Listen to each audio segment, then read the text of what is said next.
Welcome everybody, Learning Technologies 2024, the afternoon session, traditionally the session where you fall asleep. So we're going to talk about compliance. I don't think Don Taylor likes me very much. I'm Michelle Parry-Slater, and it's an absolute honour always to chair at Learning Technologies, and I'm really pleased, despite my jokes, very bad ones as they are, I'm really pleased to be chairing this session because I really believe compliance is super important for all of us. So, we're not going to be talking at you, as ever with these sessions, we're going to be talking with you. So I want to start by showing your hands in the air. Are you responsible for compliance training in your organisation? Okay, so some of you are here just for the pure interest of it. Wow, this is great. So most of you are here and you're mostly responsible for compliance training. Show of hands, is it the best training that you put on, the best learning opportunity that you put on in your organisation? Oh, nice question from the front. Define best. So I'm talking here about impactful, interesting, engaging. Keep your hands in the air if these words are resonating with you. Okay, I have about six or seven hands. I'm going to challenge all of you. Personally, I think compliance is the most important training you will ever offer anyone in your organisation. That is my challenge to you. Now, why do I think that? We'll come on to it in a moment. How are you doing it now? So give me a hand. Click next, quiz at the end, e-learning. Okay, good on you. You've got it out there, and that's important, okay? What other things are we doing? Where's my runner with the mic? Quick shout out. What sorts of things are you offering for compliance training, compliance learning and development? Face-to-face, hands-on. Who shouted that out? Tell me a bit more. Where's the microphone? She's still letting people in. Give us a big voice. What are you doing for your face-to-face, hands-on?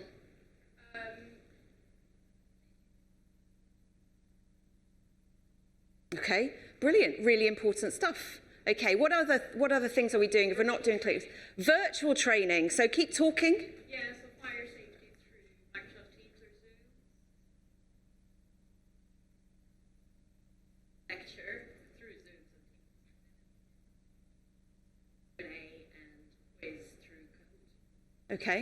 Okay, so it's kind of click next, quiz at the end, but in a more real way. Okay, fair enough. Any other thoughts? What's going on down here? Okay, training design, keep talking. Any chance of a microphone, please?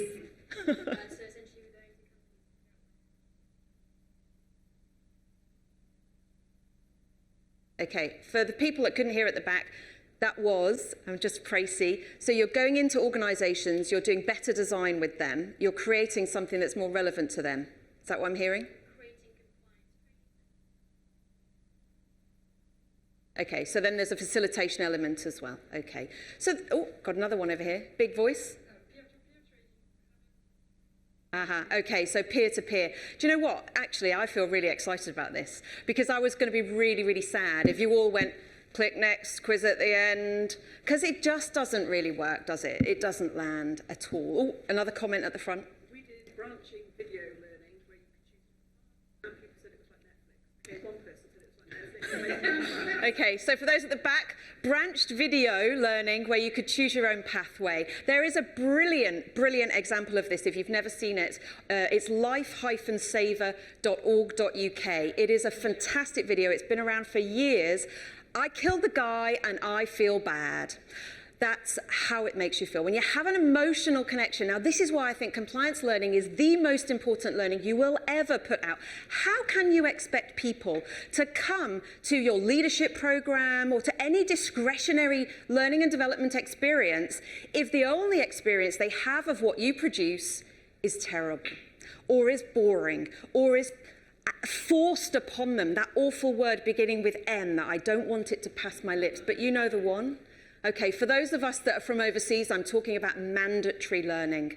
As soon as you say mandatory, then I've checked out before I've even started, except if I'm in China and other Asian countries where mandatory is the only way that you would be allowed to engage with learning and development. So there is a cultural aspect to this as well. Now, who likes shoes? Okay, good show of hands. I'm telling you now, I love shoes. Get a look at Sharon Kalubi-Claffey's shoes. They're fantastic. Anyway, I digress. Do I, though?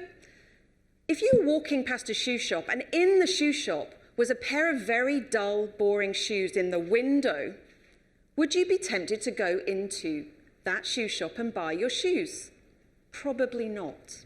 And for me, compliance, learning and development in any of this stuff is here to keep us safe, to keep us legal, to keep us healthy. It should be the showiest, sparkliest shoes in that shop window. In order for people to go, learning and development, I love it. I want to get involved. Not mandatory, I have to do it. I just want to get to the end. What's the answer? How do I get 9 out of 10 in order to tick a box? We should not be aiming to tick that box. We should be aiming to change people's mindsets. We should be aiming to keep people safe. So some of the ways that that is done well, we're going to hear about today from our guest speakers, which is wonderful. There's other ways, there's loads of stories out there, and I want to showcase a story that I included in my book. This is a big plug, just so you know. Shameless plug. My book, The Learning and Development Handbook, which is on sale outside for Coke and Page. In this book, in one of the chapters, there's a story from Action. Now, Action helped Channel 4 to be compliant. What they did was very clear that Channel 4 were legally compliant. They ticked the box. And it was all about anti-bribery and corruption. And they were in a bit of a tricky situation. I can't go into too much detail because this is being filmed, but there is a podcast out by Learning Uncut by Michelle Ockers. You can hear the full story from the horse's mouth. But they were legally compliant, yet people were still accepting tickets to Wimbledon. They were still accepting that crate of champagne. They were still going to the fancy lunches to get pitched a new program. So how compliant were they really? But all the boxes were ticked. Everyone had done the e-learning. And the CEO at the time, he said, this is not good enough. We need to understand the value, the meaning behind why we need to be compliant, because we can't keep getting away with it. We actually need to live and breathe it. So have any of you UK-based people seen The Last Leg? Yeah, a few nods. It's a bit edgy. It's a bit sweary. It's got a hashtag, is it okay? And it came out of the 2012 Olympics, where one of the presenters is missing his foot. And how do we have a conversation about disability? How do we have a conversation that's a little bit on the edge? Are we allowed to say that? Is it okay? And so what Action did was they took that hashtag and they repurposed it within Channel 4. When you have those tickets for the next football game, is it okay if I get those? And suddenly compliance becomes part of the everyday within that organization. It felt like them, the training looked like them. The video material that was produced was a little bit like a Channel 4 TV show, a little bit sweary, a little bit edgy. So it really played into the culture. And for me, that is an example, and the reason I included it in my book, it's an example of the fantastic, glittery shoe in the window, the pair of shoes that everyone goes, whoa, I want a pair of those. It is their showcase. It is your shop window. So we must be doing the best we can do when it comes to compliance. Now, that's my opinion. You may feel differently. So I really want you to start thinking about what questions do you have about it? What thoughts do you want to share? This is not our session, this is our session. Okay, so we'll hear from our speakers in a moment, and then I'll invite you, as we sit in a panel type discussion, for us to all have some contributions. Because what would be great is if we went away with how. How do we make compliance that really fantastic shoe, the shop window that everyone then wants to say, oh, learning and development in my organization are awesome. They really get it. They really understand our culture. They really understand our people. They really understand the problems that we're trying to solve. And they show me that because every year I have a fantastic learning experience, not because I have to, but actually because I want to. So our speakers today, we will first up hear from Robert Waggett. Now, Robert, his career is primarily, that's a tough one, put my teeth back in, primarily been with the IT training industry. However, in his current role, he is a manager at Aviva, and he manages the team who supports the employees with a number of different IT applications, one of which is the Totara LMS system. So we'll hear from Robert all about your story with compliance. Over to you.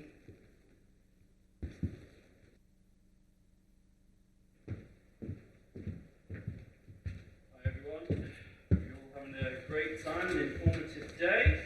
My name is Rob Waggett. Business applications team leader at Ariva, not at Eva. Sorry. Transportation company. Insurance company. So today, really, I'm going to tell you how to basically automate the compliance. So, admittedly, I'm not going to really look at the key topics of compliance. It's more of the IT technologies that surround it that automates the entire end-to-end process. So I don't know whether IT or speaking about compliance is which one's the more interested or not, but hopefully you'll get some benefit from it. Okay. So a little bit about Ariva before I go deep into the actual solution. So Ariva is a public transportation company. We operate in UK and Europe. We deal with buses and trains. We operate in 10 countries, mainly Eastern Europe. We've got a total of 35,500 employees, 12,500 buses, and 564 trains. A little bit about the content, the compliance content. So we have 5 compliance courses that we give to what's known as connected users. So that means that anyone that's got a business email or they've got an 0365 license, the class as connected users. So we don't issue this compliance to our field, which would be the bus drivers and trains. I mean, they do go through stringent training processes, but this is just the connected users. So each compliance course, as they say, there's 5 compliance courses, is designed for someone that's role specific. So if I'm an administrator, I get the minimum, which is the standards of business conduct and GDPR. But if I go through to senior management, they get the full-blown topics, which is GDPR, competing fairly, financial crime, standards of business conduct, and senior management. Now, so there's some important points I really want to kind of highlight, which made this all a success. 4 points. This is, remember, based on a Totara LMS. Okay, so there'll probably be various other LMSs that you're familiar with. I'm pretty sure that they'll have the same or similar functionality. So the framework I'm really telling you today can be applied to other other LMSs. Sorry. Secondly, it's based on a compliance curriculum, okay? But that's not to say that you can't use this framework for other initiatives as well. You could potentially use it if you have a health and well-being or health and safety learning initiative throughout. It's the technologies that behind it that I'm trying to promote here today. Thirdly, the people that were involved, 5 roles, we were all SMEs, okay? So we all really knew our field, we got on with each other. We knew what each of our capabilities were. So there's an LMS expert, which was myself. We had a HR system specialist, which ensured that the data coming out of the HR system was compatible with the LMS, and vice versa, the LMS data going into the HR system was also good. We then had a compliance team, which ensured that all the content that was developed by our e-learning content providers, which I'll talk about in a minute, was engaging, interactive, and then we had an IT integration expert as well. Want to talk a little bit about the actual e-learning content developers as well, because we didn't actually do that themselves. We hired Skillcast, which downstairs, they were pretty awesome. They basically ensured that the content was obviously in line with the Ariva rules and policies. They ensured that it was engaging, interactive, and yeah, they also dealt with the translation aspect as well. So if you want to find out a little bit more about that, Skillcast down there. Alternatively, feel free to ask me anything as well. Okay, so I'm going to go through the solution now. Okay, so there's 3 main aspects really. The first is when, as you can imagine, a new joiner joins the company, they'll be entered into the HR system. So the first part of this is really how the system or how the HR system interacts with the LMS. Okay, so I'll go into that in a minute. We then have the compliance assignment. So this is all functionality that's performed within the LMS itself. So this is where all the magic. So how does the LMS recognize that there's a new starter? And then basically, whilst this is all happening, the exports out of the LMS. On this particular occasion, we had an export going to the HR system, and then another going to a data or a dashboard, a BI dashboard that told us all about who's completed, who hasn't. So yeah, the HR system then, integration. As you can imagine, we had someone join the business. Their details would be put into the HR system, which was a system called iTrent. Daily reports would be scheduled from the iTrent system, and then it would go into a data transformation solution, which is Microsoft Azure, and that would produce a finalized file that contained all the joiners, movers, leavers. Data transformation is particularly important because it just ensures that the data was at a consistent level. And again, what I said before was ensuring that that data was compatible with the LMS. So that finalized file would then go to what is known as an SFTP location, which is a secure file transfer protocol. But in layman's terms, it just means that a file is placed in a location where the LMS can read. The LMS is then scheduled to read this location daily for our instances, but you can determine the frequency depending on how regularly you get your JML data coming through. The LMS at this point would ingest that file, and for joiners, create the profiles. For movers, update existing profiles, and of course with the leavers, they would delete the profile from the system, the LMS system. So this is where it all kind of takes place. This is where a lot of the automation takes place. So the best way to really explain this is that, remember, I've got 5 compliance courses. Each course basically had a corresponding audience against it, so a group. That group has what is known as dynamic rules. Okay, so a dynamic rule is basically a way of saying, if this user profile has X criteria and it matches the dynamic rule, automatically abstract that individual and place it into this group, this audience. So an easier way to kind of understand that, if I'm a finance person, against my profile there'll be a field attribute called job profile. If finance matches the dynamic rule, bam, instantly I'm a part of the group. From there, so with the audiences, you then have the program that's connected to it. So that's a one-to-one relationship. And I'm pretty sure that some of you know what all programs do, but just to kind of give you an overarching overview, programs are responsible for saying to the user, this is the content that you need to complete, timeframes for completion. So in our particular instance, we gave to the users 8 weeks to do their compliance work. And it also deals with the invitation and completion reminder process as well. So one of the successes of this was we ensured we got a 99% completion rate, which I believe, I wasn't an adjudicator to the Tototara 2023 Best Compliance Board, but we actually won that. So we said we've got 8 completion reminders, which seems a bit overkill. The first 4 reminders was just sent to the end user. The remaining 4 was also sent to the end user, but also CC'd the line manager. And because we have our European counterparts as well, the program functionality of Totara was able to deal with the equivalent language. So you could set up one program, set up the invitation, set up the reminders, put the English version, put the Slovak version, check, etc., all in one program notification. So in terms of administration, a reduction in that straight away.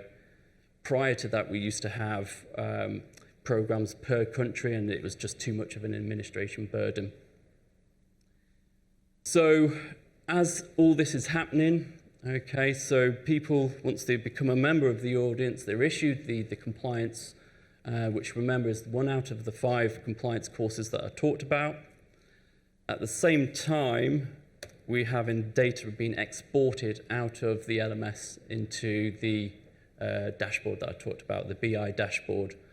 So the BI dashboard was a nice graphical format. It had pie charts saying who had completed it, who had not started, but was still within the time frame, the 8-week time frame. So we they were still within the time frame. But each of the businesses that we have also a compliance champion, and they're responsible for monitoring this dashboard. Then they could drill into the people that were about to approach the deadline, physically see a list, and if the 8 reminders wasn't actually going to cause them to do the work, then certainly someone hanging over the desk saying, come on, what's going on? Plus, it was also a good opportunity to find out if there was any particular reasons why the individual couldn't complete the work. Then, we could find out at that point. It's just having that human interaction as well. So that's the data BI, and then we also integrated the HR system to that. So this was really just for proving to when you've got PDR objectives. That data would transfer to the HR system with and prove it in terms of record of achievement. Okay, so that really is the overarching system. Again, with the integration between the LMS and the HR system, that was all done with, again, standard functionality. We didn't use really any customization, just basic data transformation tools, the SFT, as I mentioned before, making sure that scheduled reports are run regularly to capture all that information. But yeah, that's the overarching solution. Hope you found it informative. Any questions, feel free to ask. I think we've got also the questions at the end, but thanks for your time.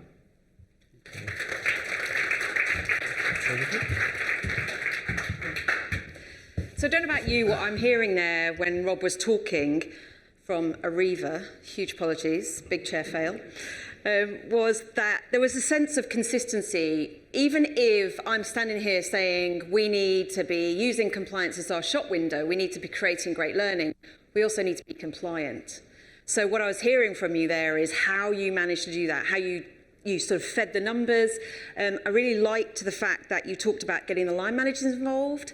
It's not just down to the individuals themselves to do this off their own bat, but you've got some accountability elsewhere. Similarly with the language, there's a human-centered design piece there, where if I'm receiving a message in a language this is not my own, I'm less likely to potentially engage as well. So there's a lot of engagement tricks that you've used.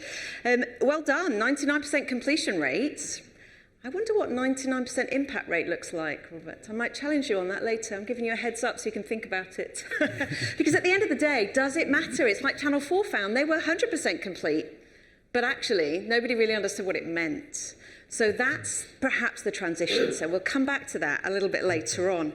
Now we are going next to hear from Sarah Twaits from Tesco. Other supermarkets are available, but that is the right supermarket, isn't it? Yeah, okay, so I'm not going to get sacked from being a chair. Sarah really describes her entry into the world of L&D as accidental. How many can feel that? How many of us here? Yeah, me as well. All of us. Did we sort of at 5 years old go, teacher, I want to be in L&D? No. So you're welcome into our accidental club of L&Ders. The UK CEO is looking for a member of the team to deliver sustainable and robust training programs. So like all good CEOs, didn't go to the L&D department. Is that what I'm hearing? But Sarah's come from an auditory background. So auditing is a really interesting way of then moving into compliance. So audited training systems and programs. Here's your door open into to compliance. Such good work. Got to give her the congratulations for her Brandon Hall Award, which they received for the best advance in learning management technology for compliance training. So enough of me talking about what Sarah does. Let's invite Sarah up to tell us her story as well.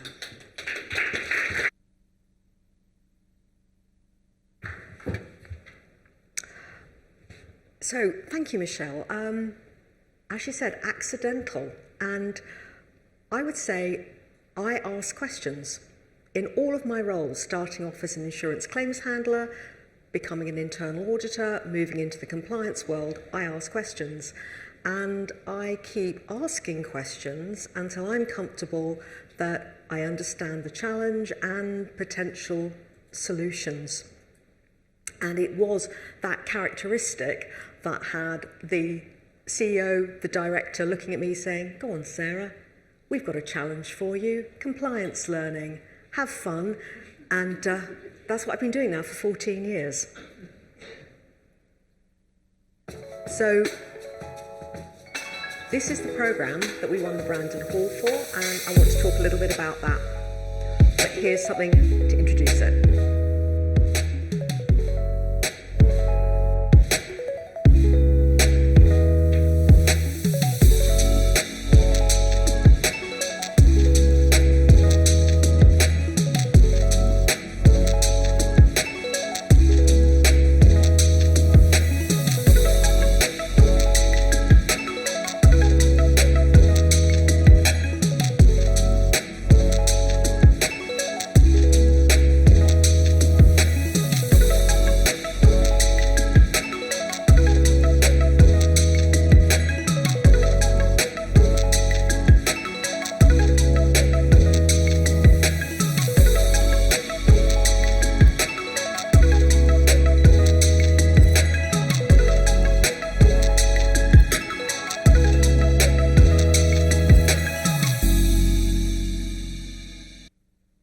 So I could leave it there, but I will actually, over the next 10 or so minutes, answer 4 questions.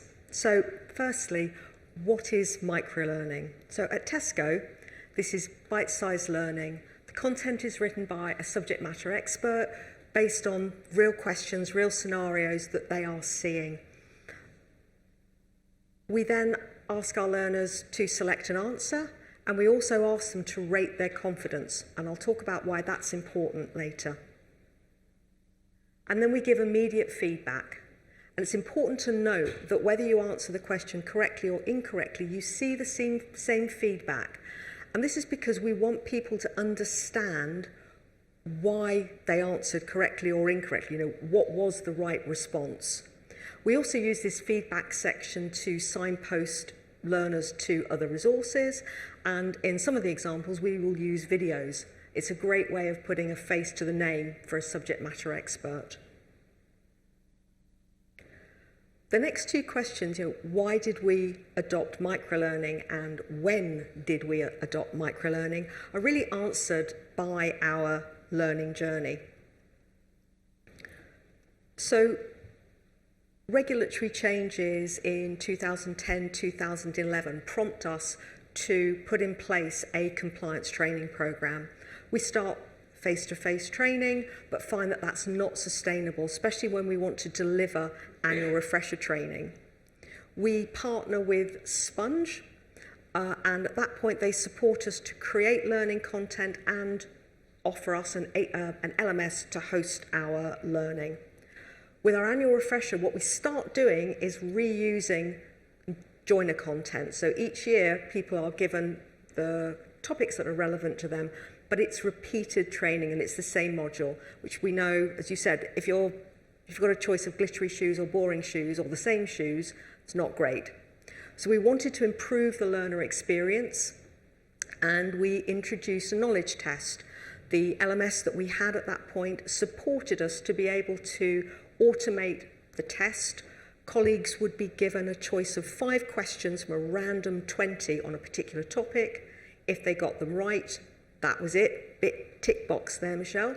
But if they got 3 or fewer correct, they were then assigned the full module. So we knew that we were giving them some learning, but again, not a great learner experience. But also, from a compliance management perspective, we had no insight. We didn't know which questions people were getting wrong. So we didn't know if there were particular topics that were causing difficulty, or whether there were particular teams that were actually performing less well than we would hope. We knew that whether people got the answer right or wrong, but we didn't know which questions were being assigned. So we wanted to change that. We wanted to adopt an approach to compliance learning that was agile, that would allow us to roll out new content effectively, efficiently, at speed, but we also wanted an LMS that would give us insight into learner outcomes and also their digital behaviours. And that was when, in 2020, Sponge said, we've got a new LMS we can offer you, and we think we can do something more with the learning. And we moved to microlearning.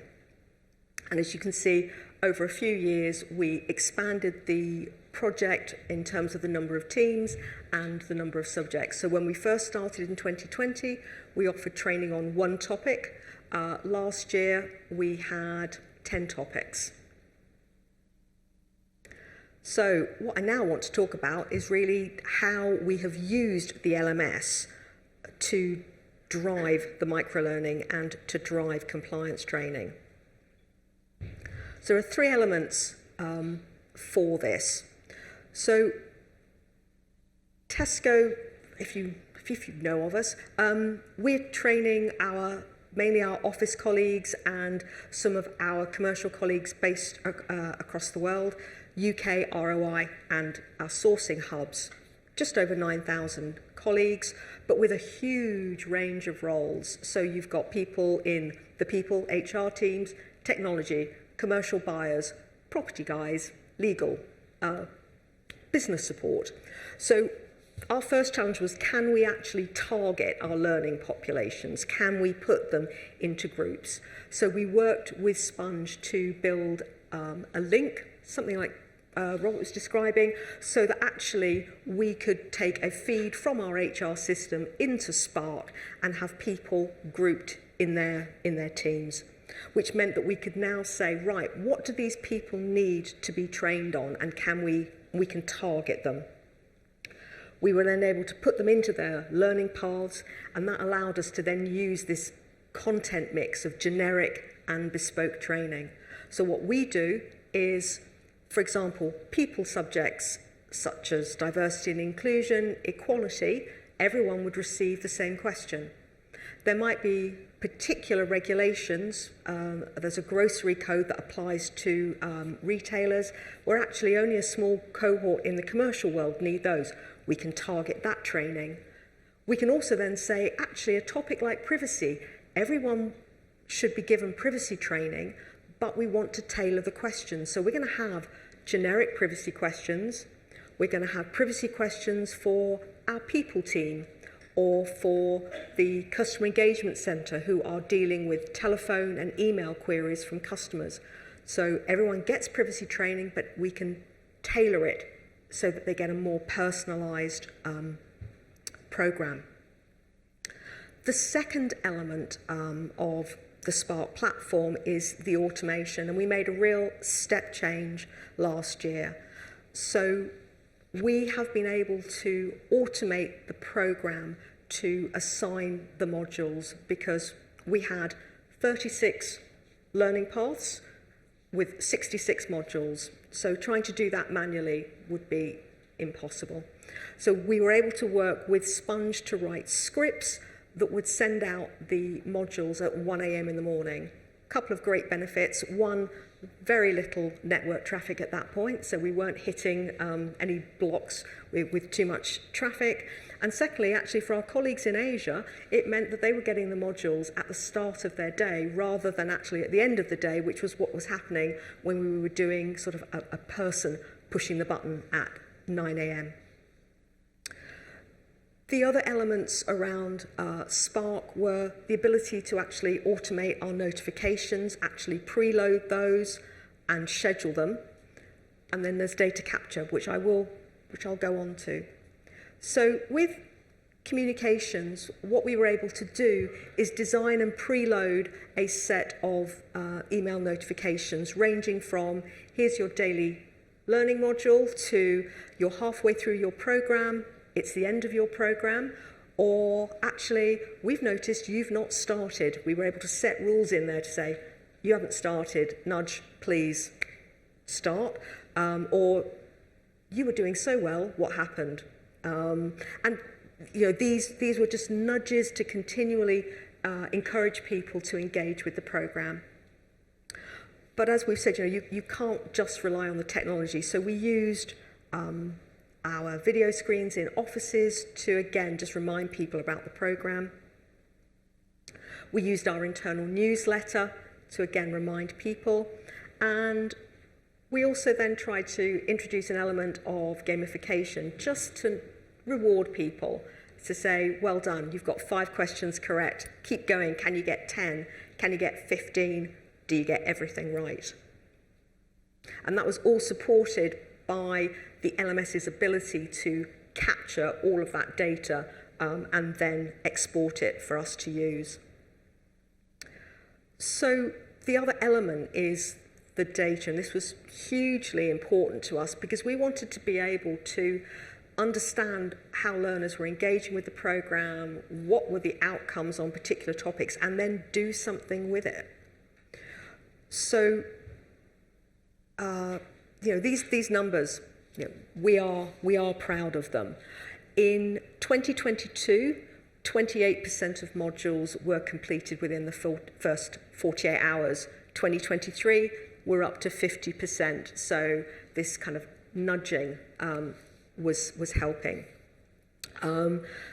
Something Robert talked about, you know, with the reminders. We got to the end and we had 520 modules incomplete. There is a limit to what technology can do, and you know, we still think that's a good number, but that was achieved as well by a lot of personal human intervention. So at the end of week 3 and then going after that, we would send reports to directors saying, these people are on target, these people haven't started, these people have still got modules that are incomplete. Please talk to them, you know, please say something in one of your team meetings, you know, get people to engage. I mentioned confidence. My director's phrase, and I love this one, so the people in the red group who are confident in their wrongness, these are the people that we are most concerned about, and fortunately it's not too large a group. But we wanted to get the confidence factor because we wanted to gain a sense of how people felt about their knowledge.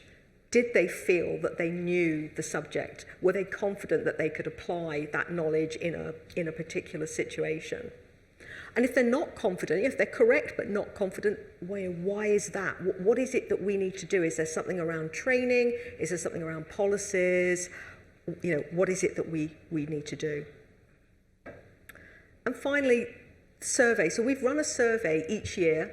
Questions have pretty much remained the same, but we have actioned them. So in the first year, we actually sent out a question each day, 5 days a week.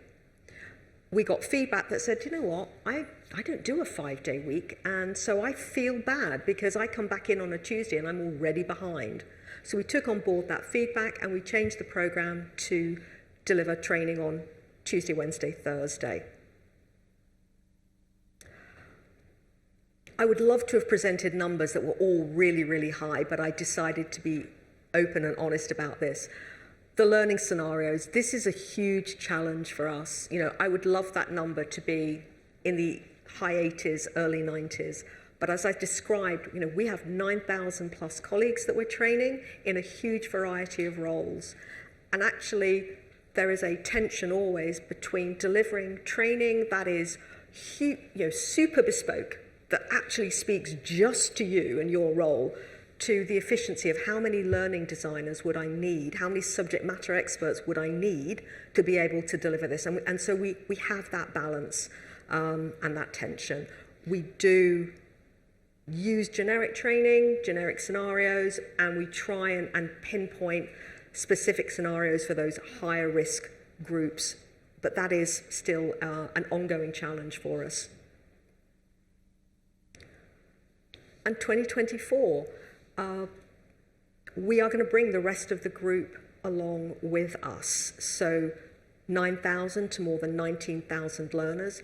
They will be using their own LMS, but they will be building on our experiences of how to communicate, how to follow up, how to just present this and engage with their people. We've talked about technology. Culture is obviously important as well. And we're in the 5th year of our learning journey. Our businesses, for example, in Central Europe, will deliver a smaller program this year. This is so that they can get the buy-in of their colleagues, who will then hopefully see that actually microlearning, doing a couple of minutes each day, building that habit, is far easier and far more engaging than being asked to do a 20-minute module or being asked to kind of block out lots and lots of time. We want people to build this as a daily habit, to enjoy it in as much as we can enjoy compliance training, but to also feel confident that they can use it in their working lives to protect, we always say, to protect yourself, to protect your team, and then ultimately protect our business. Thank you.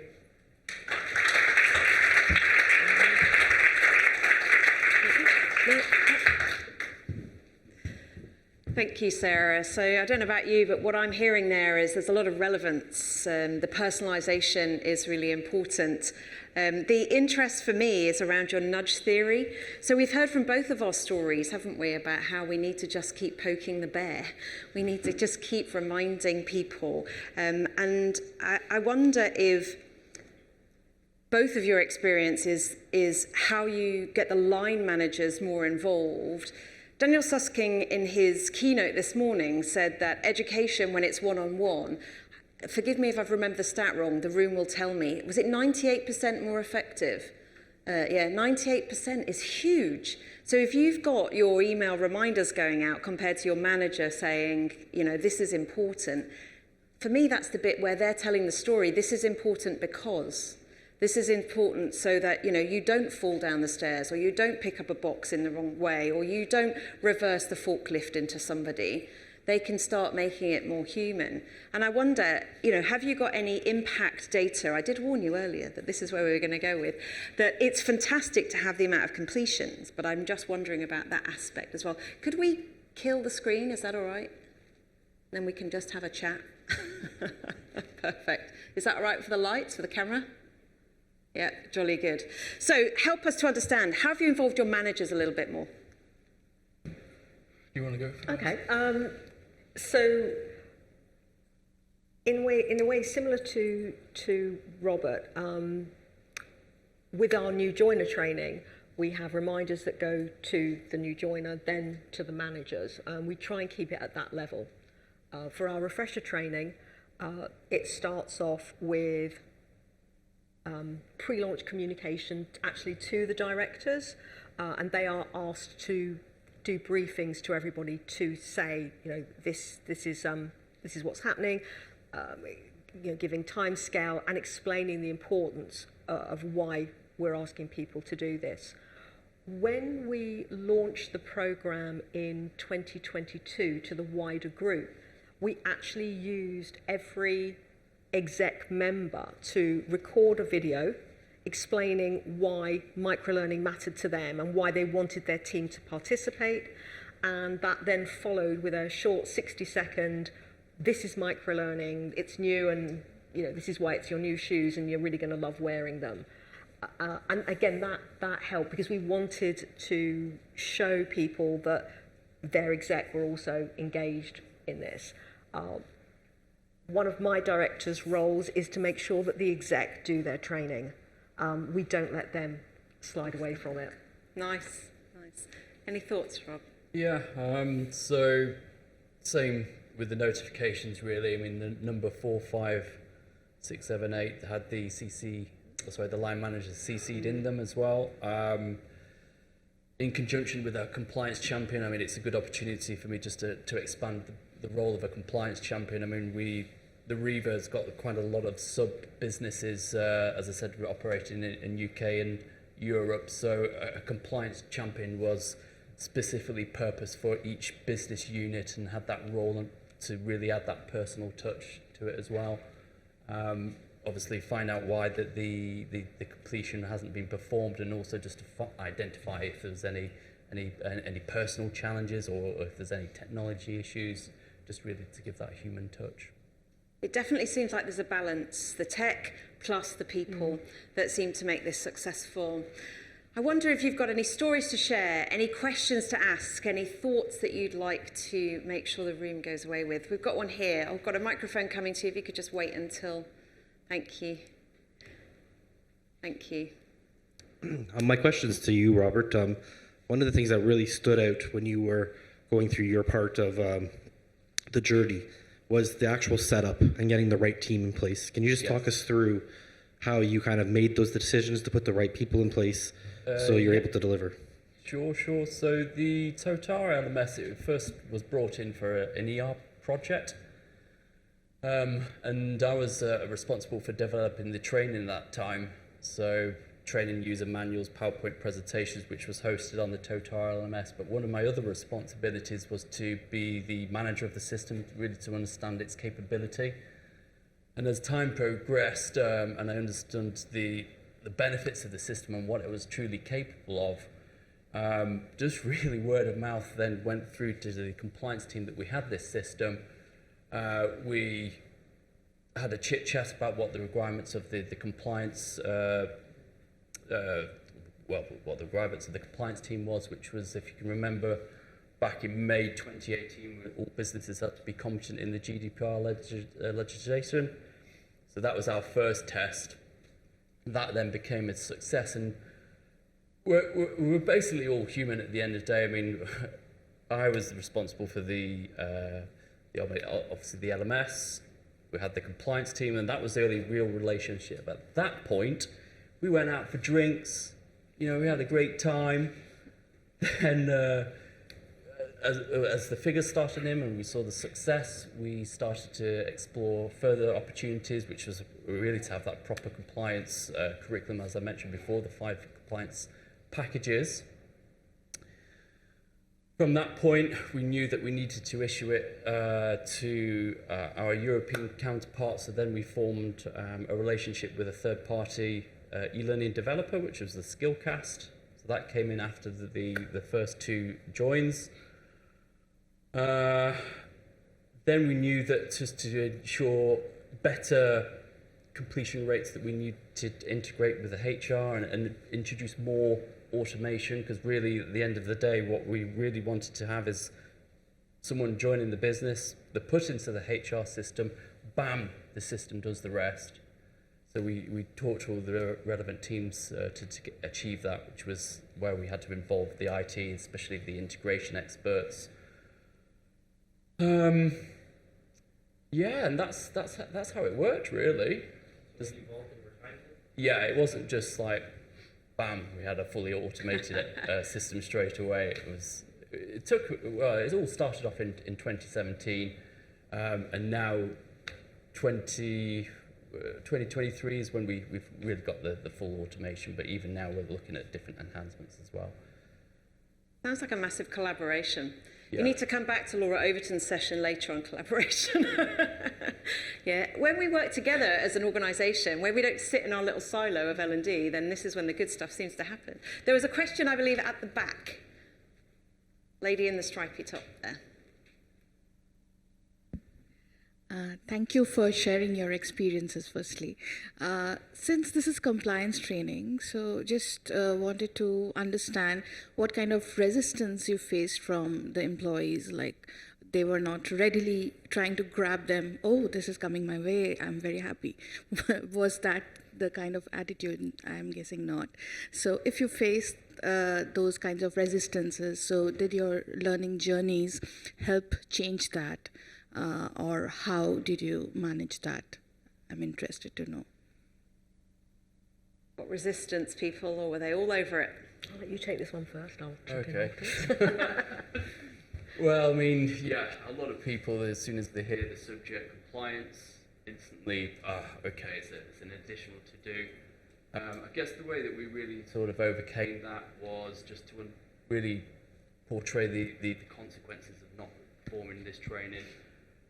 Specifically with the connected users, as I mentioned before, We're all exposed to different systems, so what happens if Sim- data? Natural language processing tools. For example, Sorry. Oh, Oh, is that? carry on. Now I've just completely lost the flow. So yeah, a lot of resistance. It was really just to explain the consequences of when there was a data breach or thank you.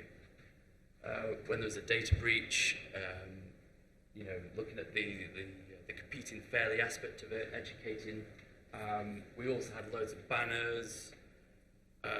Even our screensavers had, when we locked the screen, make sure you do your compliance training. So it was just really, really highlighting the consequences of not doing it. I would say, to answer that question, probably truly I would need someone from the compliance team to answer that one. Remember, IT. How about for you, Sarah? Was there resistance, or were they all running to you going, hurrah? I'd like to claim the latter. No, so I think with new joiner training, we've actually done a lot of work with our line managers explaining the consequences for their new joiner and the team, that if they don't complete their training within, so we ask for the first week, if they're not going to complete it then, when are they going to complete it? And actually, as a good line manager, you don't want to put your new person in a risky position because they don't know the company policies. So actually, you are looking out for them. So that's how we've tried to overcome resistance for new joiner training. And for the refresher training, one of the most common pushbacks that we have is, I don't have time for this. I really don't have time for this. And we're saying, well, we're asking for 2 minutes of your day. I do read the survey, and I read the comments, and sometimes this is where my tenacity and my sense of humor kicks in, because we will get comments when the training's too long. And I'm like, seriously? So, in my head I'm going, seriously? But I will respond back, and it's really super polite, and it's just, I appreciate this, but actually I don't see how we can make it shorter. This is 2 minutes. The idea is it's cumulative, you will build on your knowledge. There will always be learners who will be able to find a reason in their mind, and I think this is where endurance, tenacity, and a sense of humor help. You just need to respond back firmly with a bit of a grin in your tone. I wonder if we as a profession need a rebrand for compliance, because what you're describing there, the training's too long, it's 2 minutes. Is it too long to keep yourself safe? Is it too long to be legal? I wonder, do we need to actually market it differently? Okay, microphone down the front. I think there was another question over here, but we'll go to the lady in the white shirt here. Just wait for the mic if you don't mind. And then the gentleman behind, and then I think we had the gentleman in the black shirt. Right, and then we'll come to you. Okay, speed. Hello there. My name is Alkida. I work in public sector, and I've noticed that actually how things are done in public sector is not similar to the private sector. So in private sector, won't mention the organizations or anything, I've heard that actually you won't be, you will be penalized with your pay, or your badge will stop working and you won't be able to enter your premises because potentially as a staff member, if you haven't had your refresher training, then you're putting your customers and clients at risk. But in public sector, I work in healthcare, it's slightly more it's different, and there's more resilience because their priority, it's the patient's safety. It's always telling the story and relating it to the patient's safety. And it's not so much resilience from a new joiner. Can I just clarify resistance, not resilience? Yes, sorry, resistance, yeah. That's what I meant, sorry. Yeah, that's all right, I just wanted to check. And it's not so much from a new joiner, because a new joiner is always excited and enthusiastic. Oh, it's an honor, I'm joining your organization. But it's more of a challenge with the people that have been doing that job and been in the organizations for 10, 20 years, and you're asking them okay, you've got to do fire, safety, IG, safeguarding children, safeguarding adults, prevent, all of these. So you've got like a list of 10 or 14 subjects. So we go back to the relevance piece. Yeah. People need to feel that it's relevant. People need to actually, perhaps for it to be personalised to them. And I liked the way in your stories that they weren't getting necessarily everything. They were getting what was relevant to them. Because it helps with that engagement piece. Can I ask one question? Yeah. In terms of the content, so now that we've got the platforms and the tools to deliver the training, so we can provide the data, reporting, all of that, the focus is now, I think, in the content and the quality and the relevance of the content. In healthcare, we find that very challenging to keep up with the changes in rules and regulations. So an example of that is you do the equality and diversity training, and you do the national product, thinking that it's the most relevant, up to date. But then I find out that my teenage daughter in education, the education is much more advanced. They know more about diversity, inclusion, and they're more up to date. So when they see me do that training in health sector, they're like, ooh, this is really out of date, and really not, this is not how the questions, how it's been phrased, and the multiple choice answers are not correct. So how do you keep that in check? How do you keep up to date with all the changes in content? Is that a challenge for everyone? How do you keep your compliance training relevant, your learning? Yeah, okay, there's lots of nods. How often are you refreshing your content? What does content look like for you guys? Well, for me, the compliance team, their job is to ensure that the content is relevant and up to date. And that's where we work quite closely with the third-party learning developer to ensure that that's, is up to date as much as possible. All our rules and regulations are reviewed by the legal team. So yeah, there's never really an opportunity where the content is out of date. Plus also the topics as well. You've got, obviously you think about public transportation, you've got the competing aspect of it and the financial crime because of all the financial transactions that are taking place. So it is really dedicated for this industry, or our industry, the public transportation industry.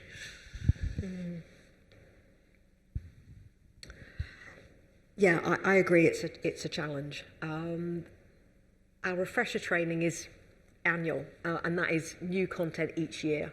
The new joiner content tends to be more, generic's a horrible word, but it's more rules and principle based around regulation. So unless the regulation changes, the content itself is okay.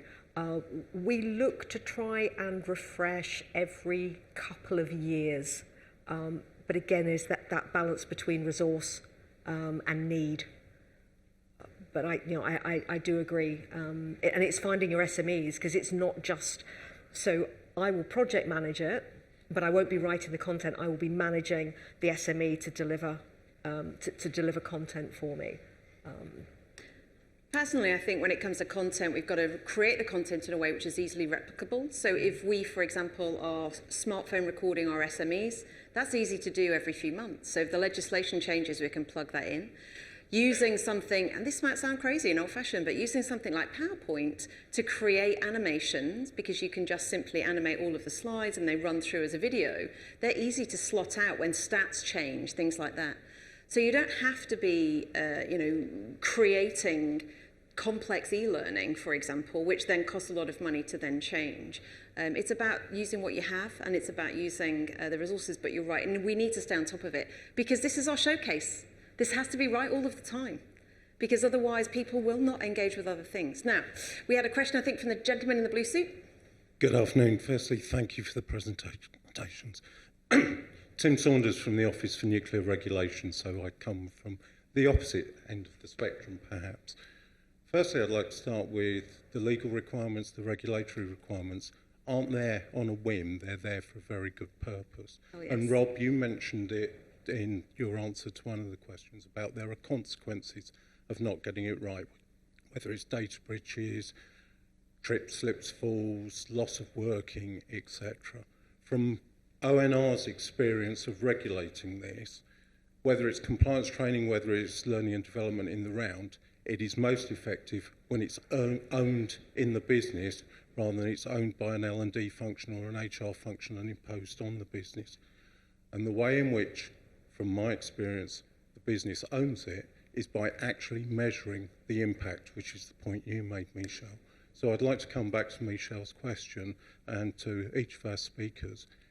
How does your business measure the effectiveness of the compliance training, of the programs that you've taken your businesses through to demonstrate that this actually adds value to the individual and to your business?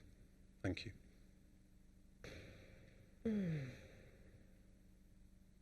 Silence moment. One of the ways we measure it is by looking at the actions of people after the training.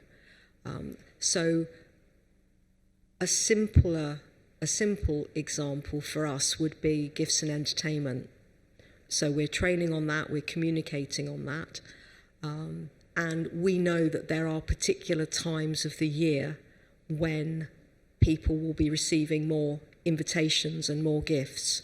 So we're actually looking at the number of entries on our gifts and entertainment register. Are we seeing that? And if we are, then we are taking that. And again, it doesn't feel incredibly scientific, but we are taking that as a sign that the message has landed. Things like competition law, we actually look, the more that people are reporting and the more that people are asking us questions and the more that we see people going to the resources that we've signposted, we take that as a measure of impact. It's really hard, I think, to prove that your training has absolutely hit the measure. Digressing very slightly, we report to the Risk and Compliance Committee, and people would say, we are green across the board because nothing's happened. And we'd say, well, no, what you're actually saying is nothing has been identified. You don't know that no frauds have happened. You don't know that there hasn't been a breach of legislation. You might just have been incredibly fortunate that no one's found it. And the same thing goes with training. I don't think we can say that the absence of something ultimately proves that the training is landed. So for us, if as I say, if people are asking questions, if they are going to the resource, if we see them registering a conflict of interest, a gift, that for us are indications that they've heard the message. Thanks. Yeah, so kind of ditto Sarah's comments there, really. I mean, we've got Reva, our information security team. There's registers that log any particular instances. So, yeah, although I can't provide a figure to say, oh, yeah, we've had 0 breaches per month, etc. Yeah, we've got various controls and stuff that can measure that. Apologies, I can't give you any figures, but yeah, we do have stuff in place for that. It's a great challenge to us all, isn't it, that we need to be measuring, the impact across all learning, but compliance in particular, for sure. We had a question. There we go, gentleman in the black t-shirt. Yeah, hey, how's it going? My biggest problem is not lack of enthusiasm for compliance training, it's assignment. My biggest risk is that an audit or an incident will occur and we'll discover that people involved didn't get the training that they were supposed to. You both mentioned assignment. I think Rob, you said something about dynamic rules, and Sarah, you said I'd love to, if you'd dive a little bit deeper into that and explain the processes involved in creating that matrix between the training and the job roles. Thank you. Okay, so yeah, so with the HR, it all really sourced from the HR system, really. The HR system needs to have consistent data. So the way that we sorted out these dynamic rules was through a job profile. So there's around about 37 combinations or 37 job profiles that we had in the HR system. And all that was analysed to ensure that for this group of job families, they needed to have curriculum A, which could be like, for example, as I said before, like an administrator, and they got the InfoSec and the standards of business conduct through to middle. Well, say, for example, if I was in procurement, again, the job profile would have procurement in the title. And then the system would automatically allocate the correct compliance package. And with that scenario being procurement, would be the GDPR, it would be the standards of business conduct, and also the competing fairly. So that's how it all is managed throughout the system. Okay, does that answer your question? Might be good to have a one-to-one at the end. Yeah, feel free. I think we had one last question for the gentleman here at the front. Thank you. I was wondering, when you are tailoring the microlearnings to different target groups, my guess would be that then you are also creating a bunch of very similar learning objectives. And I was wondering how you manage that. So if you have a huge list of learning objectives and then of similar learning objectives and the legal requirements change, you need to know where am I talking about what and how do you find that learnings again? I'm not sure I completely understand the question, so I'm going to give an answer and then you can tell me whether I've answered your question. So for the refresher training, and this sort of goes back to the assignment, each person is in a business team, and I have worked with the SMEs to say which teams need training in these topics. And I have that conversation each year. So I am then just building a fairly large matrix. So in terms of learning objective, there is actually just one, which is you must complete refresher training. I won't use the M word, but you are required to complete microlearning on this topic. So that's the learning objective. No, I'm talking about, for example, using Bloom's taxonomy to say the learner, after teaching, the learner can do a certain task, remember a certain task, and then in your case, if you have the same goal but for different areas, then the learning objective will be slightly different because you're also adding in interaction with the customer, in ha-ha-ha, and ha-ha-ha, and therefore you will have very similar learnings because you're tailoring it to the needs of that very granular unit, and therefore you have a lot to update if there's a change to that. So I think it's about the personalisation piece. Yes. Yeah. Again, I invite you to have that conversation afterwards, if that's all right. We've come to the end of our time together, and I'm keen that you all just have a moment of reflection and think about how will you change or enhance or encourage your compliance learning in your organisation to be that shop window, something that people are not just wandering by, but, think Liberty at Christmas or Hamleys any time of the year. Think, back to the shoes, think the best shoe shop that you know. Because without understanding how compliance affects everybody, without the cultural shift that you can offer through compliance, I might suggest that we're not doing the best that we can by the learners in our organisation. Thank you for coming along this afternoon. Do enjoy the rest of Technologies.